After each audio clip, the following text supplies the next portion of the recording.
We often mistake volume for expertise.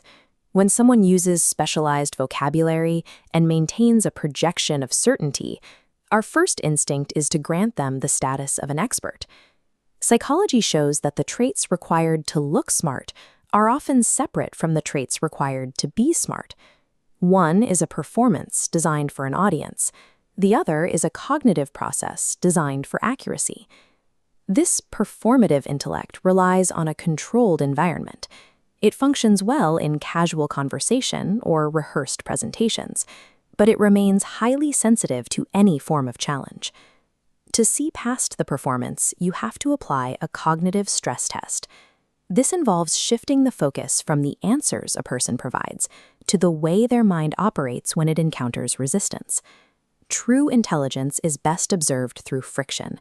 It becomes visible only when the path to an answer is blocked by complexity, faced with uncertainty, or direct contradiction. When faced with a difficult concept, a person faking intelligence often defaults to jargon. They use dense, circular language to hide the fact that they haven't actually grasped the core of the subject. A genuinely intelligent mind translates the noise, stripping away unnecessary layers until the underlying logic is exposed. Deep understanding allows them to reorganize a complex idea into clear, separate components. This ability to simplify comes from knowing exactly how the parts fit together. Complicating a simple idea suggests a lack of depth, but simplifying a complex one absolutely confirms it. Uncertainty is the quickest way to break a performance.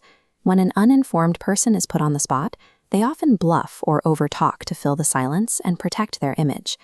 Real intelligence is grounded in secure competence. Because these individuals trust their capacity to learn, they can admit to a gap in their knowledge without fearing a loss of status. Instead of offering a vague response to a question they can't answer, high-level thinkers begin to isolate the specific variables they don't yet understand. They use precise questions to isolate the missing data, mapping out the boundaries of their own ignorance so they can begin to fix it. One mind speaks to maintain the appearance of being informed. The other questions to ensure they actually become informed. When a performative intellect is corrected or presented with new evidence, they often perceive the data as a personal attack. This leads to immediate defensiveness or a refusal to engage with the facts. Truly intelligent minds demonstrate cognitive flexibility. Their thinking process adjusts to accommodate new information, shifting to align with the most accurate evidence available. Useful feedback acts as a grinding stone for intelligence. Every correction refines the thinker's edge, making future conclusions more precise. For the real thinker, protecting the accuracy of the conclusion is more important than protecting the person who reached it.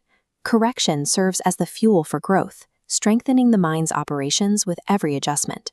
These tests reveal a consistent divide. Fake intellect functions as a shield to protect a fragile reputation, while real intelligence functions as a tool for navigating reality. We can identify these markers by looking for clarity over jargon, sharp questions over broad speeches, and a willingness to be wrong in order to eventually be right. Memorizing smart-sounding phrases is a shortcut that works in the short term, but the underlying mechanics of the mind cannot be hidden once the pressure of a real problem is applied. Learning to spot these patterns in others is the first step in auditing our own thinking. It forces us to decide if we are working to maintain a flawless image or if we are doing the difficult work of building a mind that is genuinely hard to fool.